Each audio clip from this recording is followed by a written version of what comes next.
Hey, everybody. Welcome back to the podcast. We are so glad that you're here. My name is Jared Messer, and this is my good buddy, longtime friend, Clint Bicknell. We have been playing music together for more years than I'd like to say. How many years, Clint? 30? 30 at least. 30 years. And we thought it would be a great idea to have a podcast to talk about, our experiences as worship leaders and hopefully be an encouragement to you and maybe a challenge in some ways. So we are really glad that you're here to talk about worship with us. We're going to get into some things like music, working on a team, a band and a church, a worship leader, working with young kids, working with adults, hymns, contemporary, big stuff, small stuff, everything we can think of to talk about. So we're really glad that you're here. Clint's got some, hey, I can see you. Yeah, a little Clint better. is all lit. He's lit. Look at that. Yeah. We had asked for comments, right? Requests, comments, whatever. Number one thing I got back from my family and my friends was, why are you so dark? Why are you so far away? You need a better mic. You need a better camera. You need lights. So I hit the Amazon. He did all of it. Shazam. Prime later, Day came at the perfect time. Good to go. Check this out. I'm an official podcaster now. Look at that bad boy. I can sit here and do this like the pros do. I can do it too. There you go. Welcome. I said this before. Welcome to the Joe Rogan podcast. There you go. This isn't plugged in. Well, hey, we are really glad that you're here. This is kind of what we like to do when we get together, talk about worship and our experiences and, talk about old times, the good old days. And we thought it might be cool to just put a camera on here and share some of these thoughts with you guys, and hopefully it'll be a help to you. One thing I want to stress is we do this, we try to approach this with humility and love, and we know the internet can be a toxic place. So if you post comments, just remember that we're brothers and sisters, and we want to work to help each other get better. We're not, we don't have all the answers, but we have some experience, and we're going to try to share that stuff to help. Not saying we're right, saying we've done some stuff. Yeah. But we have, have some experience. Exactly. The odd thing about it is probably we've learned stuff because we did it wrong. That's exactly. Well, I've learned so many things. Yeah. Make sure you check the sheet before you put your capo on. Yeah. Just a little tip. Played in the wrong key a couple times. Yeah. Make sure your guitar pack's turned on before you start playing. Hit that first chord. Nothing. My bad. Especially if you're the only one playing. Yeah. Well, hey, we appreciate the comments you guys left. We are listening to those things. Yeah. Clint had some stuff that he's been talking to different people and so I just threw out there the first podcast and I was like, hey guys, we're doing this. We're just looking for ideas, comments, what would resonate for you guys to talk about. It was, oddly enough, one of the things I got back the most was a couple different variations on the question or the statement, but it comes down to how to coach up young worshipers, leaders, players. Are you talking about musicians? Both, kind of working with unskilled volunteers, coaching up young players, young worship leaders, young worshipers. That's a mouthful.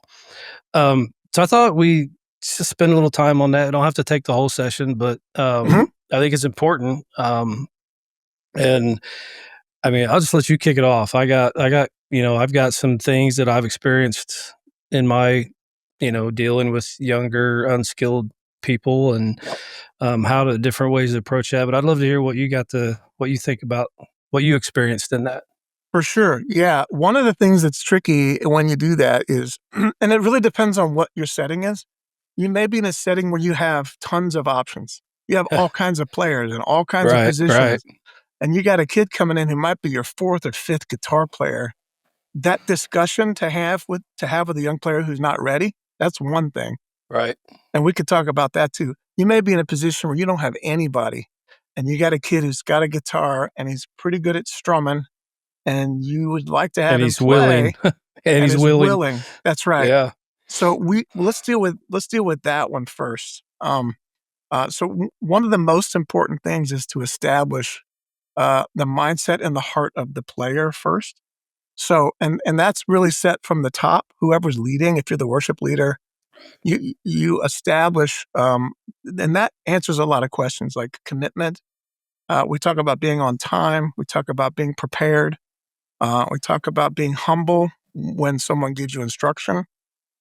All of those things can be established at the beginning, and it's way better to have a document, Right. have something that says, hey, this is our team. And I'm not talking about big philosophy stuff. That's good to have for sure. But you also need to get in a little bit into the minutia of here's how our rehearsals work. Here's what we expect for you as far as preparing. Here's what we expect for you being on time, all of those things. And then explain what happens if we talk about expectations. There could be something in there about what happens if you don't, like the discussions about, how we handle it when they don't, where you have a discussion the first time. Second time we have, multiple people talking, and the third time you're not able to play. Now, we don't do that to be harsh, but remember, we are all serving the church. And if we cut corners on what we do to prepare, we're actually doing a disservice to the church. Sure. And then we're getting in the way of what we're trying to do on Sunday morning, which is to elevate the church to allow them to worship. And if one person isn't prepared, comes late, has a bad attitude, it's not harsh to say you're not going to play, because it's hurting the team. So I would say I'll lead with that. It's great to set an expectation very early on.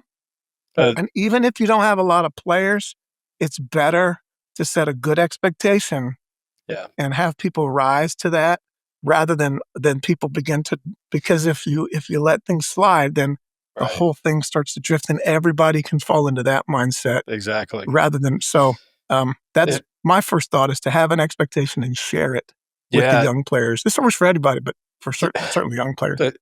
To use a good biblical term, it's a covenant of sorts. It's, you lay out, here's what we're going to do to make you successful and put you in an environment where you can be successful. And that includes, you can count on us to have the songs in 2 weeks ahead of time, so you got plenty of time to practice. There's going to be lyrics, there's going to be charts, there's going to be MP3s. We're going to do everything in our power to set you up in a position where you can succeed.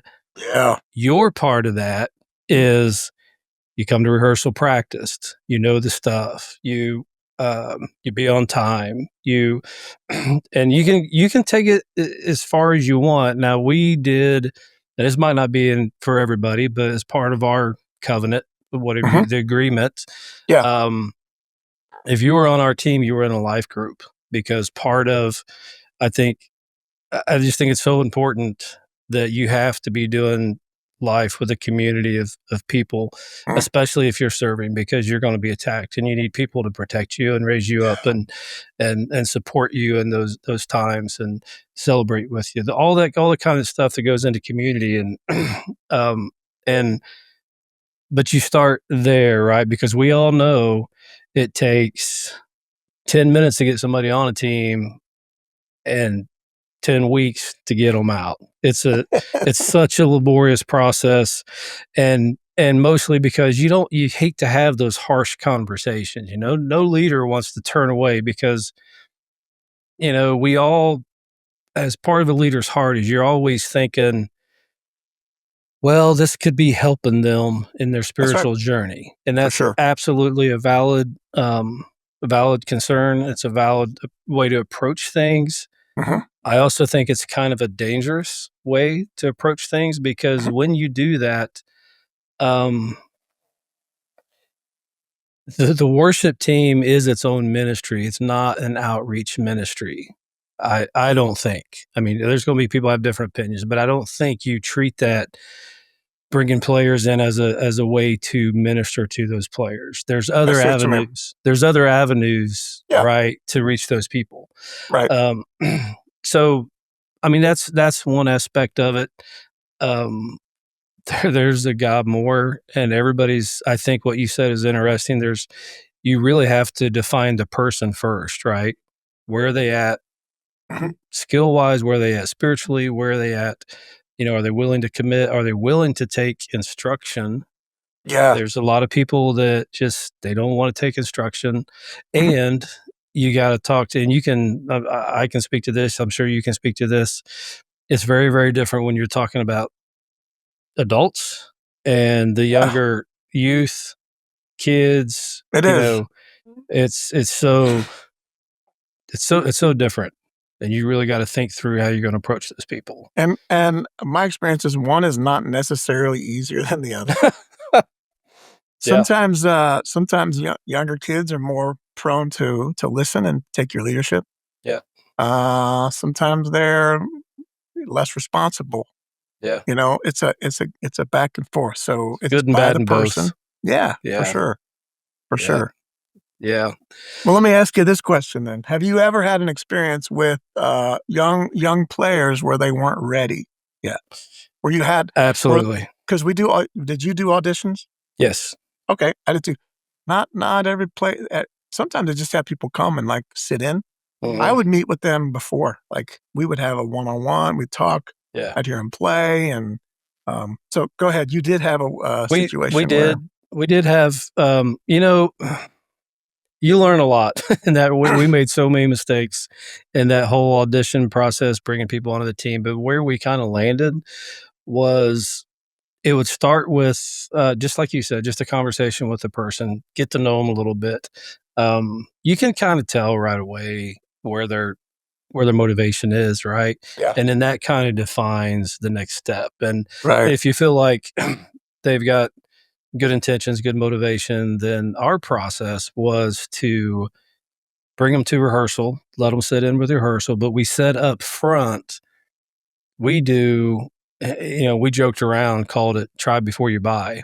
mm. We explained, hey, we're gonna give you an opportunity to come in and set in rehearsals for 1 month. That means before you ever get on stage, you get to come in and you can sit, we'll plug you in. It'll be just like you're playing on Sunday. You'll be mic'd up, you'll have ears, you'll do everything you need to do. And that'll just give you a chance to get to know us and get to know the process. And at the end of that 30 days, at the end of that month, we would have a conversation. And it gave me an opportunity to say, hey, I think you're great. I think you're moving along great. We're going to put you on the schedule. Let's get rolling. Uh-huh. Or to say, you know, I think there's some improvement needed, and we're Yeah. willing to work with you. You won't go on stage right away, but you're welcome to keep coming to practice. I'll work with you. I'll keep helping you hone your talent, whatever that is. Uh-huh. Um, and then eventually maybe get onto the team. But what that also did was it gave me also the opportunity to say, hey, at the end of the 30 days, you get to make a comment of whether you think it's a good fit for you. Because Uh-huh. so many people get into it and they go, oh, this is more than I wanted to get into. Yeah. And they feel bad about backing I have to out. play to this pounding click in my ears all the Yeah, time? yeah, yeah. Yeah, The you click, and they don't actually do. understand going into that maybe your rehearsals are intensive, maybe they're 2 Right. hours long on Wednesday or Thursday night, and they That's just wasn't true. expecting that, That's true. and they didn't expect the amount of prep that was going to be be Or so the it gives quality them an level of the opportunity, other players, like, "Whoa, or the these level of guys the are other good." players, yeah. Mhm. So Mhm. that's where we landed, and that ended up working really, really well for us because it got us to a point where both sides got to experience the situation, and then both sides had the opportunity to say, yeah, I think this is good, or yeah, I don't think this is quite right. And I had some hard conversations where I had to say, this just this you're not going to get there. Mhm. Sometimes you have those vocalists and they're tone deaf, but they think they can sing, and what do you do with that person? There's just has to be a hard conversation that I'm sorry, this just I don't think this is the ministry for you. Yeah. Let's talk about your other skill sets and where can we plug you in ministry Right. wise Yeah. throughout the church and try to help them. Most of the time they just bailed because they get mad and they didn't, Sometimes. but That to that end, there is a phrase that I heard this in Nashville, and by the way, they're so polite when they tell you no in Nashville. They're all so nice. that's so nice. The phrase that you would hear is, I don't think you're quite ready yet. I don't Yeah. think you're quite ready yet." Right. But here's what I would do, and I didn't have people come and sit in right away. I would usually have a one-on-one if it's a guitar player. I would just say, "Hey, play something for me. Let's Yeah. meet and play." Or if it's a singer, Yeah. we'd have them sing. But then we would also, if they weren't ready, I would write up I would have audition and say, "Hey, let me think about this, and I'll get back to you." And then I would actually, if they weren't ready, I would write up a document of all of the steps that they can take Yeah. to be ready. Yeah. So that when I say, "Hey, I appreciate your heart. I love your attitude and the way you think." Mhm. Hopefully, I can say that. In most cases, you could say that because Right. they're willing to serve, and a lot of times, their families because they're in your church. And then I would say, "Here are the things that I would say. If you can reach these benchmarks, Mhm. these things, you'll be ready." Come back. And then I would give it to him, and I would say, "Now, to get to this, you probably need to spend this amount of time in this area to get to Right. this." And it was well thought out. It was Yeah. a document that I could give them. Yep. So it showed that I was listening, that I was paying attention, but also Mhm. that I have a standard that we go by. Right. And And then willing to help. that's right. And I shouldn't say the best, but the thing about it that made it better for me is that I was not saying no. I was Right. saying, yes, here's how you do it. Right. This is how you do it. Now Not yet, but they yeah. take that paper, and now they have the control. If they can reach those benchmarks, they're in, Yeah. and then they wouldn't come back. Yeah. But it's some of these things were like they were close, like real close. Like I Yeah. just so it could be helpful to if you say like you're not ready, you can give them an idea of the things that they can do. If it's a lead Mhm. player, here's the kind of things we're looking for. It Right. might be tone, it might be vibe, it might be intonation, Yeah. anything. Rhythm player could be just there's a lot of details. Right. So I love that idea of giving them a try before you buy. That's great. Yeah. And then a little bit of feedback to help too. It just shows that you're not just Yeah. dismissed. The worst thing you can do is just dismiss somebody, Right. I and do nobody wants to remember do that. yeah. I do remember toward the end, I think we had 1 or 2 where and I probably had that conversation with you. That's probably where I got it. I do remember starting to tell people, "Hey, you're almost there. Go get some vocal lessons. Get you a vocal coach." And work through that. And I'm almost positive that we had that conversation. I We think may that's have. where I got it. Um, and it worked out well because they would either do it or then the not being on the team was on them. Right. But like you said, it's you lay it out. Now put the responsibility on them to hone their skill. And if they don't, that's not on us. Right. That's right. Yeah. And Yeah. That's great. for sure. And it's important to remember. I said the worst thing you can do is dismiss them. I think the worst thing you can do is put somebody on the team Oh yeah, who's not ready. absolutely. It Because can actually derail the good players. You can derail the feeling of it. It can cause it can take you off track when you're playing. It's a huge distraction for the church sure. because some more than others. If you have a drummer, it's going to kill it. It's just Oh going to yeah. kill it. If It's your drummer can't play in there's no time, recovery. can't do it. Yeah. And you can fix some stuff in the mix.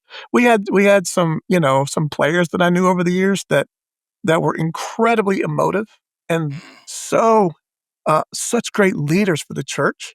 They weren't great in their particular thing, so sometimes we would kind of fix it in the mix a little bit. Yeah. We could take those elements down in Right. volume, but we get all of the good stuff that they bring. They're great leaders to the team. They Mhm. bring a great passion for the music and for the Lord. They're well respected in the church, so people see them and they respond to them. They might not be great at their instrument, but they bring something else. So we found a Right. way to bring them in as well.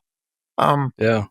so No, that's good. that's great. Let me ask you this: so we about young players. What did you do? I had someone ask me this one time. They looked at me like I was an idiot. And I still agree with, I think what I said was right. Do you alter, and we might disagree on this, do you alter what your plan for the music based on your players on a given week? I got a drum roll button here. What is it? I I would say early on when we were building a team, yeah, we did. I never wanted to, but sometimes you just got to work within the scope of talent you have. Um, and I think some of that, if I had it to do over, I think a lot of that came from the angst of trying to build a team. And when that's what you have, you let those standards come way down because you're just trying to fill holes. You're trying to do Yeah. whatever. In hindsight, I think it honestly would have been better if I just stood up there with acoustic and that was the band, you know? We did later on, as your team grows, your standards grow. Talent Uh-huh. attracts talent. I don't care what anybody says. Talent attracts talent. And I've said, and I can speak to this personally. I've gone in and visited churches, and as a player, and this is probably terrible to be this way, but as a player, I would go in, and obviously the first thing I notice is the music. And I Mhm. walk out of there going, I don't want to be a part of that because Mhm. it's just not done well, Yeah. and that's terrible. So invest in your people, but you got to try to bring those standards up. Um, what did you do? I mean, you've been through that. What did In you which do with part? them? About, Oh, yeah. do you simplify your music We or did. lower your standard? We did. But it wasn't in a drastic way. Like, for example, there might be a particular lead part in a song, Yeah. like a particular melodic thing that happens. Yeah. And I remember having a young guitar player, and I said, "Hey, I'd come in for just a weekend on this one thing, and I was like, can you play this little lead lick?" We're showing it to him. He's like, he's struggling, and he's struggling, and we're all staring at him. I'm like, "Hey, you know what? Forget it. I'll play it on the piano." Yeah. And I added that little note. I put it up in a high register, Yeah. and it's in the track. It's on a guitar, and it's got that tone. Right. But in that moment, to have him stress over that, Yeah. and I thought I can just play it. And sometimes the bass part, I would be like, "Hey, can you play this little libba-da-boo?" He's like, Yeah. I don't think so." I was like, "Okay, can you play this? Ba-ba boom."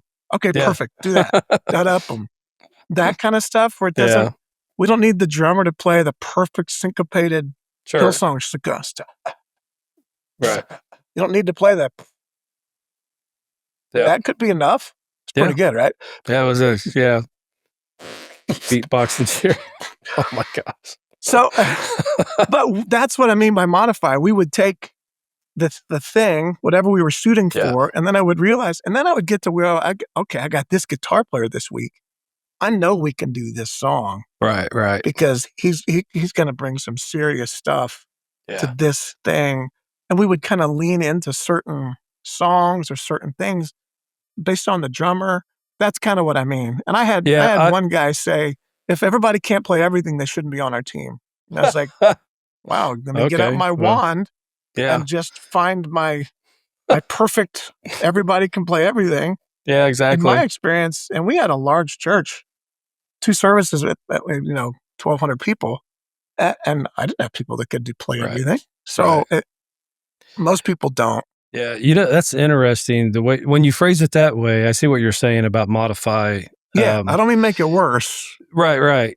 Yeah. But since I've started kind of playing out a little bit, I've run into a couple guitar players. The one specifically that kid's a great player, great rhythm player. He's got the tone, he's got the attitude, he's got everything, and Mhm. he's wanting to do more lead stuff. Um, and I happened to be rehearsing with him one night, and he was going over a couple things, and he was stressing. He was kind of stressing over the lead line. He was playing it, and he was doing it pretty well, Yeah. but he was just stressing over it. Um, and and I finally said, "Hey, man, there's nothing that says you have to play the hook like it is on the record. Yeah. You can Right. modify it, simplify it a little bit if you need to, or make it something totally different. Mhm. Just encourage him to say, make it your own, write a line, or come up with something that is you. Then you're not going to stress because it's yours, and you're just gonna whip it out, and it's going to be Yeah. good. You're happy right there. There's no stress, there's no angst, there's no anticipation of am I going to get that? And it what I've noticed, I think, in several people that I've been talking with, and just trying to encourage guys like that kind of a thing, is it almost feels like they're just waiting for somebody to give them permission Yeah. to say, it doesn't have to be exactly that. Mhm. make it your own, play to That's right. your strengths, and it'll Right. be good. It'll be awesome, and it'll probably even be better because you're going to bring creativity that, I mean, those guys, it's so ridiculous. These teams are trying to reproduce those tracks, and you look at some Yeah, of we've these talked about tracks. that. Yeah, there's 4 guitar lines. Exactly. You know, what's the guy going to do? Poor guy's trying to make all that noise. Right. Pick one It's a or just 64 make track something mix, up. and they got 6 players or 4 Yeah, players. Yeah, I exactly. know. I know. So I think that's good. You can definitely find those areas to encourage them. You know, it doesn't have to be all that. Play to your strengths. Play what you can Do do. you find, and this might come back to younger players, but at the Worship Music Academy, we teach people to play, and we say, learn to play like a pro. That's the kind of the idea. Yeah. And what's weird is everybody thinks that it's complicated. Pros play simple. It's They do. we struggle with playing. We want to see how few notes we can play. That's the goal. For a Right. really high level piano player, you want to play fewer notes. You want to create more space. That's the Right. idea. Yeah. More space for the band, for the singer to live in. Yeah. So a lot of teams will try to everybody just play. If you actually play simple, simple is way better. Yeah. Way better than complicated and bad. Simple and good Oh, is yeah. way better than complicated and even average. Yeah. Simple is way better. And the worst thing that anyone can tell you when you walk off of your worship stage is, man, that guitar player is so good. I never want to hear that. What I Yeah. want to hear is, what a great God we serve. Right. We are all the background. Now, there could be moments where they Yeah. shine, that's Sure. perfectly fine. But again, simple is better than complicated and average. Right. And so when you play simple, like the kid who may not play all that splashy stuff, simplifying it will be able to kind of lift up. Now, that's not to say that if you have chops, you shouldn't use them, because Right. you're gifted. If you're a gifted guitar player, you should play to your Right. gifting all the way up. Play Yeah. full. That's a way to bring honor to God too. But what you don't want to do is try to Right. go farther than you're able and just feel frazzled. Sure. So that's great advice. Keep it simple, play it different, but make it simple. Well, I mean, you touched on it there. If you circle all the way back to kind of the original question, how you train these kids up, when we were doing this, there wasn't any resources out there No. like what you're doing. And seriously, guys, if you haven't checked out Worship Music Academy, you got to go see what this guy's put together. It's phenomenal. There's been so many people commenting and just talking about how well it's put together, how much it's Thanks, helped man. them. It really is phenomenal. We got Caleb in there. Yeah, we got my nephew in there. He's wanting to learn some stuff. He's a pretty good player, but he's wanting to move on through the number system and kind of keep honing his skills. And worshipacademy.com. Go check it out. I don't do that, just to plug Jared's thing. I'm saying it's one of the better. There's a bunch of them out there, right? But the way you approach it is so humble and so simplified that I think people will really catch on to it. Thanks, man. Well, I know Thank they you. have, because it's doing well, right? So God's been, it's got it's been great. fantastic God's been good to reviews. us. But those are the kind of things you look for. You look for those things that if you have a young guitar player or a young piano player, turn them on to some courses, because there's only so much you can do to invest in that person, right? That's right. Yeah. Doesn't have to be Jared's course. It can be any course, but turn them on to something that they can work on at their speed and help improve. We went as far as, if you were going to be on the audio team at our church, we put you through an audio course, how to run sound, how to mix, how to recognize frequencies, how to, just all the stuff that goes into that. And the guys come out the other side of it and it just made a huge difference. Did you guys ever have a young engineer? Because we've been talking about musicians. Did you ever have a young sound person? We had some young people. I wouldn't call them engineers. They did a pretty good job of mixing. They moving faders. They could kind of mess with the faders and do stuff, but they weren't so much as his vocals got too much of this. I got to tweak that out. Those kind of things. The 2K. Yeah, yeah. But we did have some of them that worked through that. We were a big believer in young people. I had young people running Pro Presenter. I had young people running sound. I had them running the live broadcast cameras. Had them That's on awesome. stage as early as I could get them there, just to invest in them and give them something to do besides whatever the school activity offers or whatever, you know. So it was good, and we learned a lot. I will say this: it's so important to invest in young people and leaders. I'm sure there's a lot of leaders out there doing that, but you have to, as a leader, be incredibly careful and set your boundaries on how you interact with those kids. Yeah. Not that, the kids have a malicious heart or you have a malicious heart or anything like that, but you spend enough time with kids, it's very possible there's going to be some accusation or there's going to be some he said, she said. Not Mhm. doesn't have to even be like immoral. It could just be he hurt my feelings, or it could be, Right. whatever it is. That's right. So I would encourage you, and even I kind of got to this point, even with adults of the opposite sex. I would never meet one on one in a meeting with a female of the opposite sex or a youth. Mhm. And if I was to meet with them, I met with at least try to have somebody with me, and always try to meet in a place. If you don't have cameras in every room in your church, get them Mhm. right now. It's a different world now. because it protects you and it protects the church as a whole. Yeah. Just because it could be anything. It could be music. It could be kids leadership. It could be something happens in a community group that met at the church, and you can't play the he said she said game. Um, Right. you try to respect people's privacy, but at the end of the day, video doesn't lie. So that's just a side note That's for great. that. That's good advice to set clear boundaries and work. Go with somebody. Right. Huge. Don't spend time alone. Yeah. That's great Yeah. for sure. That's great. So we talked about what you do if someone's not ready. We talked about what you do if someone is ready. We've talked about setting some boundaries. Is there anything else that we could? I think one thing that we mentioned, I think, is really valuable to say. And we said this early on, but it's important.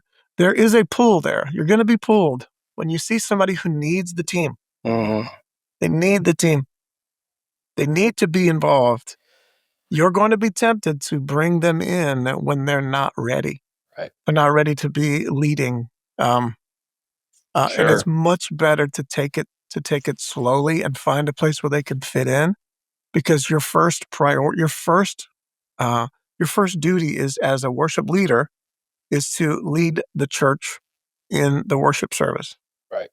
And if you bring someone in as an outreach almost, Mhm. it can derail what you're trying to do on Sunday. Absolutely. It's first in subtle ways, and then sometimes it can be worse. Not only in playing, but in character, all of those elements. So be very cautious. You said it takes 10 minutes to bring somebody and 10 weeks to get rid of somebody. And so switch it. Yeah. Take your time, bring somebody in. Yeah. One other thing I was going to mention, this is a way you can do this, and now everybody has a smartphone. Mhm. Uh, People who wanna try out or wanna play, have them send you a video. Yeah. It's real Yeah. easy. Just, hey, set up your phone if you're a guitar player, drummer, whatever, singer, doesn't Yeah. matter. Send me a 3-minute clip of you playing. Right. If you can tell if a rhythm player, lead player, vocalist is good, that Sure. we've all watched American Idol. You Yeah. can tell how Right. fast do some of these guys hit the button on the voice. You can tell in 10 seconds Right. if somebody's gonna elevate your team, be just right in the middle, Mhm. or could derail you. Yeah. So having them send a video is great. You can also then present a critique with feedback from the video. If you want to go further, you can say, here's the steps. If you want to pull back and say, here's where I see you need to improve, Mhm. that would be an easy way to do it. Of Yeah. course, you'd have to have something on your church website that would allow you to do that. A lot of bigger churches do that now, Yeah. but there's no reason why you couldn't do it individually too. Right. Could be a way to Yeah, there's another side to that. Bringing people in is there's what you said about you see an opportunity to invest in somebody, and but be careful about rushing the process. You can also see that guy that you go, man, this dude would be such an asset. That's right. He can play every instrument. He's got a Yeah, great stage presence. He's got this. You can also rush those guys for sure. and get in a very, very bad situation. And I know because I've done it. and it turned into a terrible situation um, that ended up splitting the church. No Mm, kidding.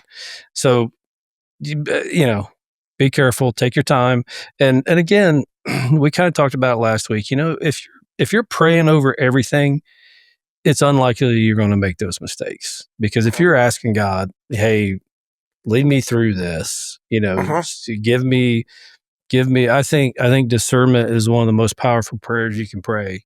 Yeah, If you can get God to give you discernment in recognizing people's spirit, that just makes your life so much easier because yeah. you can in a moment almost kind of place somebody in the right bucket from Right, the get go instead of for trying sure. going through some of that headache. But That's a great point. I do think that um, personality, of course, spiritual character is crucial. yeah, Can't overlook that.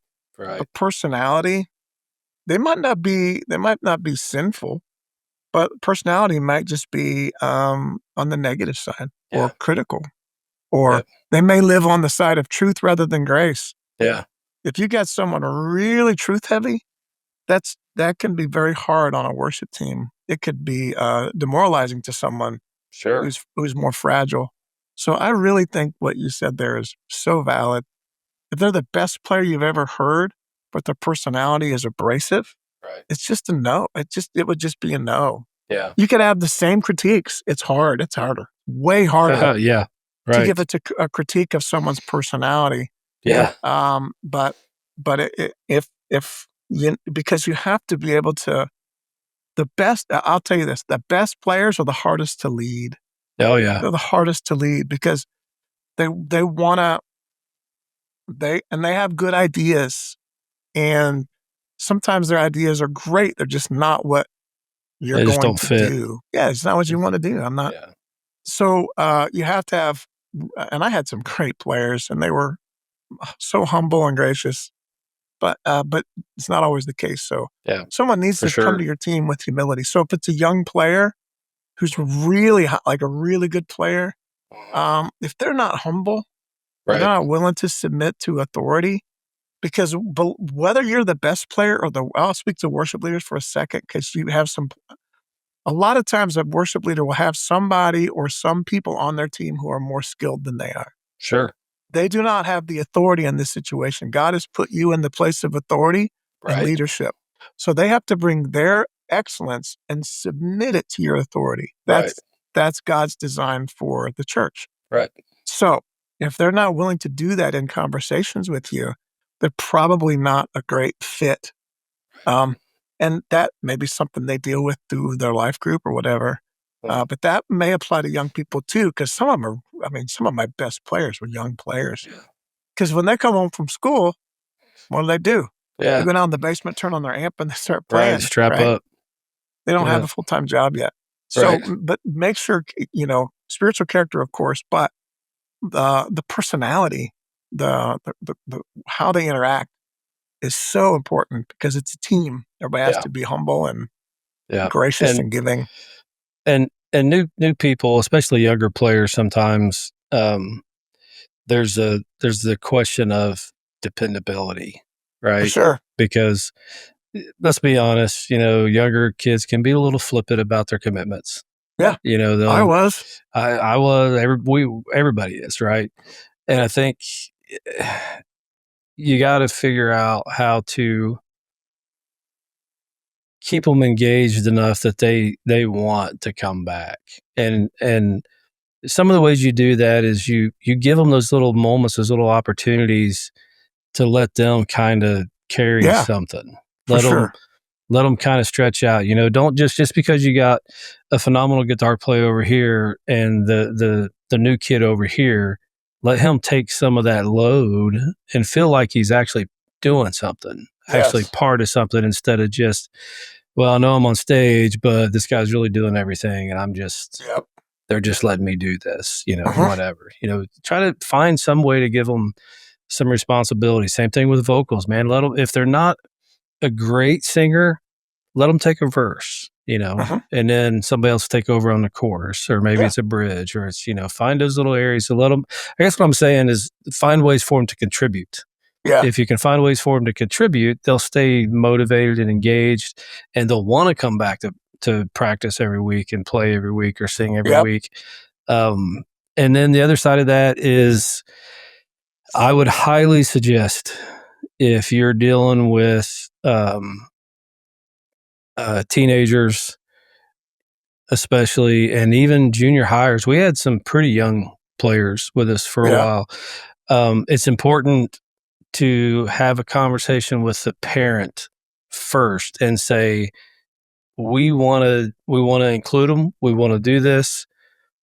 Are you going to commit to making sure they're here Yeah. when they're supposed to be here? Right. Because some of Are them, they you, weren't driving, I because guess. everything in the world's competing with that. You got sports, theater, whatever. Everything's Mm-hmm. competing for that kid's time, and most of them are involved in some extracurricular Mm-hmm. activities. So you have to clarify with the parent first to say, they want to do this, we want to do this. Are you in? Because Mm-hmm. if you're not going to help, you know, because they're enforcing going to basketball practice. They ain't gonna let them miss basketball practice. You'd be That's right. amazed at how many parents like that I had that would let them miss worship team practice, but force them to go to basketball practice. Yeah. So it's just have that conversation and fill out where the parent is, because the parent ain't going to help you no matter what you do. It's Yeah. going to be a fight. It's going to be a struggle. Yep. That's So great. I just thought something else we did at our church at one point. We had a youth band. yeah, It was we a did larger too. church, but we had a youth band, and they would prep and they would play at different events, kids Uh-huh. events, BBS. Sometimes on Sundays they would play at the youth events. And I'm talking about middle school kids, and what was weird, those middle school kids when they came, I mean, it's weird. You're in 6th grade, 4 years. It's not that long. Yeah. They're junior in high school, whatever. So 10th grade, yeah. So if you were able to work with them, and I worked with them, so I was able to teach them and build in sensibilities, and Uh-huh. you could also spot talent in certain areas. Sure. And as they grew up, some of those kids moved on to our team, and so valuable, great players, great attitude. So, being able to work with them at a young age is huge. Now, I also understand that some worship leaders aren't. You don't necessarily have the skill set to lead a whole youth band or the Right. time, Right. because a lot of churches, if you're in a smaller church, you're doing everything. Yeah. Um, so if that's the case, I think it's real important to find kids who are at least at a certain level of ability. And it is better, I think Clint said, it is better to have less that's done well than add pieces. Because if you add more pieces that are all unstable, you Right. just wait. Eventually, one of those pieces is going to go off the rails. So Yeah. It's going to it's better to collapse. have a couple of small things that are good, and then mentor somebody. Yeah. They can come to rehearsals, or they can work through certain things until they're ready, and then add them. It's Yeah. way better to be have that than Yeah. just throw people in. I think you nailed it. If you have the capacity to start a youth band in your church, absolutely do it, because there's so much freedom in that environment that Sunday morning's a little stiffer. It's a little higher standard. It's a little whatever. But Mhm. that's such a great way for them to just get practical, you know, experience playing with a band, teaching them how to play with a band, teaching them, song is driven by one rhythm instrument, not four rhythm instrument. find your Right. teaching them where those places. Here's where the Yeah. guitar sits. Here's where the acoustic sits. Here's where the piano Mhm. sits. The bass, all that kind of stuff, and Yeah. a little bit of little bit of theory in there, but really let them play out and be themselves, and then just to keep encouraging them to practice, and then as they progress, start bringing them in. Mhm. We did something. I don't know if any other church does it or not, but we would, how most places nowadays they'll have like the 5 minute countdown or whatever. Yeah. Yep. Well, we never did. We did start doing the countdown later, but we never ran the music for the countdown. We always did. The band would just play a pre-service. Yeah. We would just come up with some random progression, whatever, one Yeah. four, 1 5 minor 6 4. Right? Yep. You learn that at a Mhm. worship music academy. Um, 1 5 6 4. and we would just say, set on that, and we're just going to play. And we'll let the piano player play around. We'll let the guitar player play around. We'll ebb and flow. We'll make it big. We'll make it small. We'll do Mhm. whatever for 5 Yeah. minutes.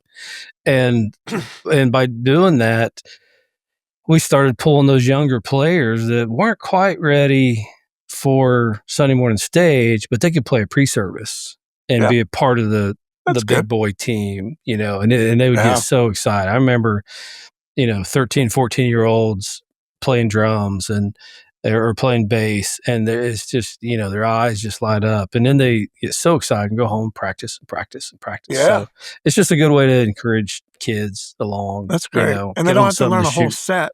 Right. They just learn They that learn one one thing. progression, and you just vamp through it, That's and great. gives them something to do. That's a good idea.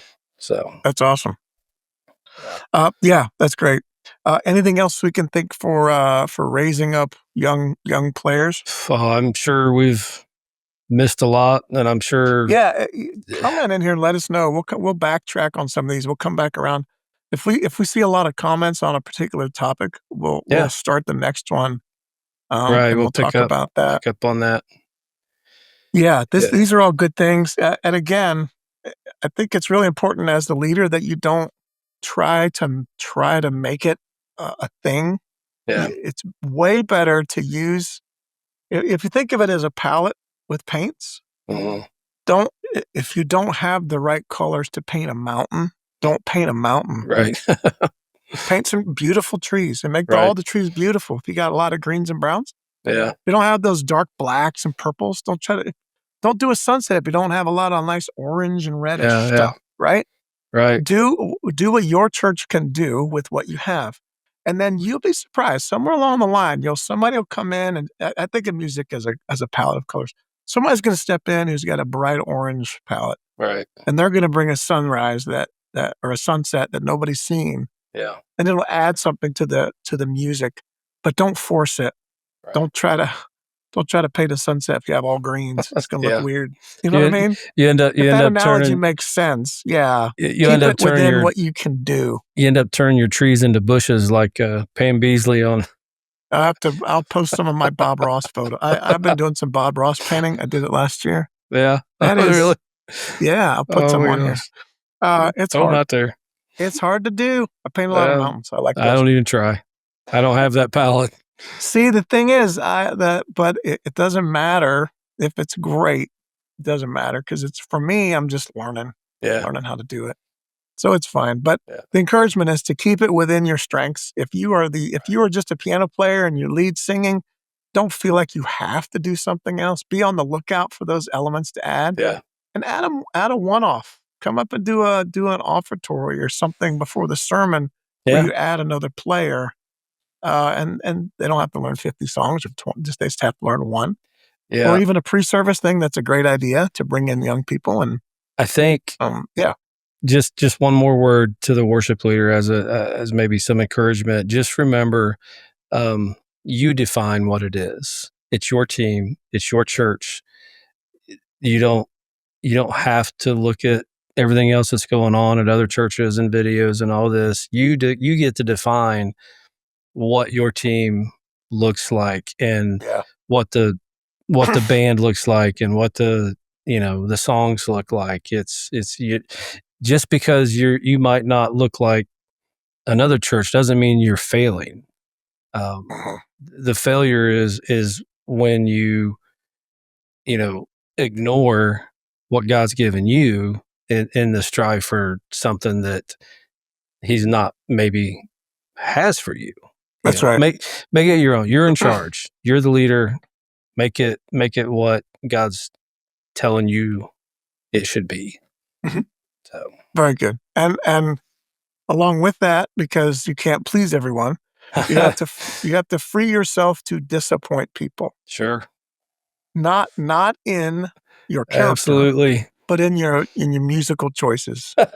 You're going to disappoint people who say that hymn doesn't go like that, or that song is too rocking, or that song isn't rocking enough, or the music is too loud, or the music is too new, or it's too repetitious. You have to free yourself to disappoint people on a musical level, because you will. So if you don't free yourself to do it, will. when they get disappointed, you're going to feel bad, and you shouldn't. I tell everybody the best training I had for leading a worship team was waiting tables, because you had to learn how to take negative feedback and absorb the value and let the fluff roll off, and go to the next table like it's the first one. Yeah. If you carry that weight around with you, it's just oppressive. Oh yeah. So you can't let the disagreements about the musical style or the volume, or why don't you have a guitar, or why do you have a drummer, or why don't we hear the piano more? Right. Take the feedback for the value that it is, and you have to dismiss the things that are preferences, and free yourself. Yeah. Don't carry guilt that you're not pleasing everybody, because you're never going to. Right. No, that's Try to good. please everybody. Who do you please? Nobody. Nobody. That's right. Nobody. So do your best. Great. Be humble, and be honest in what you do, and try to be lead your team well, and honor God with what you do. Right. And just if you're a small church and you're a small leader and you got a handful of people, volunteers across the board, just take encouragement that's where pretty much everybody starts. Not very many people start at the church leading 1,200 people on a weekend, right? Some guys do, but some guys hire into that. But most people, you waited tables for how many years while you were moved to Nashville to write songs in 2000, and I realized in 6 months that they weren't going to make my dreams come true overnight. Yeah. So I started waiting tables in 2001, and I was doing that until 2009. Yeah, off and on. But you were also leading through that period too. Yeah, I was in a church. Off and on at a church. Yeah, it was a church startup. That was a little bit weird when you're standing there and BB Winans is in the fourth row. You're like, oh, okay. Oh, that's challenging. But, it also makes you realize that nobody is BB Winans. That's what I had to realize. Yeah, it's not just I'm not. Nobody. Nobody can fill those Michael shoes. English was there. Like, nobody can sing like that. Nobody. So everybody's less. So why don't I just embrace who I am? And be honest and do the best I can, and everything else, whatever. Right? It's good. Yeah. I think those, that's just some stuff off the top of the head. The things we've talked about. I'm sure there's much, much, much more, and there's probably some great input out there for other people's experiences. And again, this is what we've walked through personally. I'm sure there's better ways to approach things, and throw them in the comments. Like Jared said, we'll circle back around and address them. Because a good idea is a good idea, and that's right. We want to get it out there to people. That's right. Absolutely. Well, hey, we so appreciate you guys watching. Again, yes, please post comments, subscribe to the channel, and we'd love to be able to. If you get notifications, you'll get all the details of when the next one's coming up. Yep. And we are so grateful. Stay loving, stay encouraging to each other. Remember to follow Christ first, and do your best in everything. All right. I always tell my kids, don't be good, do good. So do good. There you go. Do good. Clint, thanks, man. It's been fun. Thank you, sir. All right. We'll catch you guys next time. See you guys.